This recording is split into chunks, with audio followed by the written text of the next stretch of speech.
अस्सलाम वालेकुम।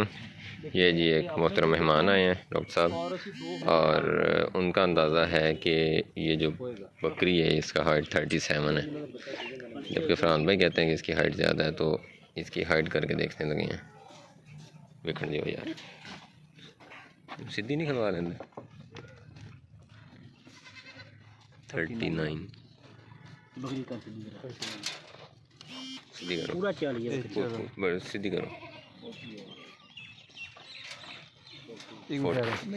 पूरी 40 जितना मर्जी कर लो फीता फरहान साहब हुणे मैं तुहानू दसदा इसे फीते दे नाल इत्थों ही ਅਸੀਂ ਕੱਦ ਵਧਾ ਕੇ ਢਾ ਕਿਵੇਂ ਸਕਦੇ। ਉਹ ਰੱਖੋ ਐਡੇ ਹੁਣ ਕਿੰਨਾ ਹੋਇਆ 39 ਕਿੰਨਾ 39 39.5। ਚਲੋ ਤੁਸੀਂ 40 ਕਰ ਲਓ। ਮੈਂ ਕਿਹਾ 40 ਤੱਕ ਦੀ ਬੱਕਰੀ। ਹਾਂ ਹੁਣ ਦੇਖਣਾ ਜੀ ਇਹ ਚਲੋ ਜੀ ਕਿਤਾਬ ਵਧਾ ਕੇ ਸਕਦੇ ਇਸੇ ਫੀਤੇ ਨਾਲ ਕੱਦ ਵੱਧਦਾ ਕਿਵੇਂ ਜੀ। ਵਧਾਓ उधर होया जी, मैं भी बताना है कद। ਤੁਸੀਂ ਪਹਿਲੇ ਵਧਾ साइड से लै जान, साइड से लै जाएंगे ना, गर्दन खड़ी करके। ਇਹ ਲੋ ਜੀ 40 ਹੋ ਗਿਆ ਠੀਕ ਹੈ। ਇੱਥੇ ਕਰਾਂਗਾ ਇੱਥੇ ਤੇ ਇਹ 40 ਉੱਤੇ ਹੋ ਗਿਆ, ਉੱਤੇ ਹੋ ਗਿਆ। ਇਹ ਹੁਣ 44 ਕਰ ਦਈਏ ਇੱਥੇ ਨਹੀਂ ਉਹ ਤੇ ਤੁਸੀਂ ਇੱਥੇ ਲੈ ਜਾਓਗੇ। ਨਹੀਂ ਇੱਥੇ ਨਹੀਂ ਕਰਨਾ, ਐਸੇ ਹੱਡੀ ਤੋਂ ਕਹਿ ਰਿਹਾ। ਮੇਰੀ ਗੱਲ ਸੁਣ ਤੁਸੀਂ ਮੈਂ ਤੁਹਾਨੂੰ ਦੱਸਦਾ ਜੀ, ਇੱਕ ਬੰਦਾ ਹੈਗਾ ਕਸੂਰ ਵਿੱਚ ਆਬਦ। ਹਾਂਜੀ ਜੁਨੇਦ, ਉਹਦਾ ਇਹ ਤਰੀਕਾ ਹੈ ਜੁਨੇਦ ਦਾ।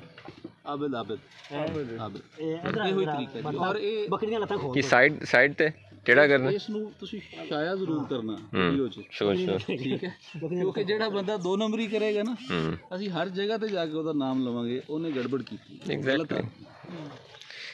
ਇਹ ਦੇਖੋ ਜੀ ਬਦਲ ਲਗਾ। ਅਸੀਂ ਤੇ ਆਪ ਇਸੇ ਵਾਸਤੇ ਲੋਕਾਂ ਨੂੰ ਬੁਰੇ ਲੱਗਣੇ, ਅਸੀਂ ਸੱਚੀਆਂ ਗੱਲਾਂ ਬੜੀਆਂ ਕਰਨੇ।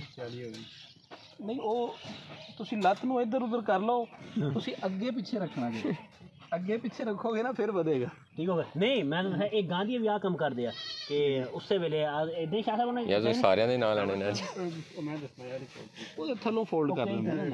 ਹਾਂ ਥੱਲੋਂ ਫੋਲਡ ਕਰ ਦਿੰਦੇ ਨੇ ਫੜ ਕੇ, ਨਾਲੇ ਇਹਨੂੰ ਢਿੱਲਾ ਛੱਡਦੇ ਨੇ ਫੀਤੇ ਨੂੰ। ਲੈ ਜਾ ਬੱਚਾ ਜਿਹੜਾ ਦੇ ਵੇਚਦਾ ਆਨਲਾਈਨ, ਆਹੋ ਉਹ ਕਹਿੰਦਾ ਥੱਲੋਂ ਫੋਲਡ ਕਰਦੇ ਨੇ। ਉਹ ਕਹਿੰਦਾ ਕਿ ਇਹ ਵੇਖੋ ਜੀ, ਇੱਥੇ ਕਰਕੇ ਨਾ ਇਹ ਵੇਖੋ ਜੀ ਕਿੰਨਾ ਹੋ ਗਿਆ ਉਸਨੂੰ ਹੈ 41 ਹੋ ਗਿਆ ਜੀ। ਸਿਰ ਚੁੱਕੇ ਨਾ ਉਹਦਾ, ਇੱਥੇ ਰੱਖਿਆ ਇਸ ਤਰ੍ਹਾਂ ਨਾ, ਉਹ ਫੋਲਡ ਕਰ ਤੂੰ ਕੀਤੀ ਪਰਮਾਇਸ਼ ਨਹੀਂ ਕਰ ਲਿਆ, ਫੋਲਡ ਕਰ ਦਿੰਦੇ। ਉਹ 1.5 ਫਿਰ ਕੈਮਰਾ ਥੱਲੇ ਤੇ ਮਾਰਦੇ ਨਹੀਂ ਦੁਬਾਰਾ। ਅੱਛਾ ਫਿਰ ਨਾਲੇ ਉਹ ਬਾਲ ਖੜੇ ਹੁੰਦੇ ਨੇ ਨਾ, ਤੇ ਬਾਲਾਂ ਦੇ ਉੱਤੇ ਤੱਕ ਹਾਂਜੀ, ਪਹਿਲੇ ਹੀ ਉਹ ਬੱਕਰੇ ਦੇ ਮੋਸਟਲੀ ਬੱਕਰੇ ਦਾ ਤਾਂ ਇੰਨੇ ਬਾਲ ਵੈਸੇ ਖੜੇ ਹੁੰਦੇ ਨੇ, ਉਹ ਬੱਕਰੇ ਦੇ ਉੱਤੇ ਤੱਕ ਨਾਪਦੇ ਨੇ। ਨਾਲੇ ਲੂਜ਼ ਰੱਖਿਆ ਫੀਤਾ। ਹਾਂ ਬਿਲਕੁਲ ਐਵੇਂ।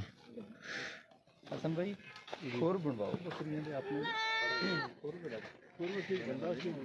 ये जी डिस्कशन हो रही थी कि जो ख़ास तौर पे ऑनलाइन हजरात जो हैं वो बकरियां बेचते हैं और बड़ी बड़ी हाइट बता के और दिखा के कि ये देखें इतने इंच की बकरी है, और हमारे कई भाई जो हैं वो ऑनलाइन परचेज़ कर लेते हैं बहुत ज़्यादा पैसे पे करके, और उनको इतना तजर्बा नहीं होता।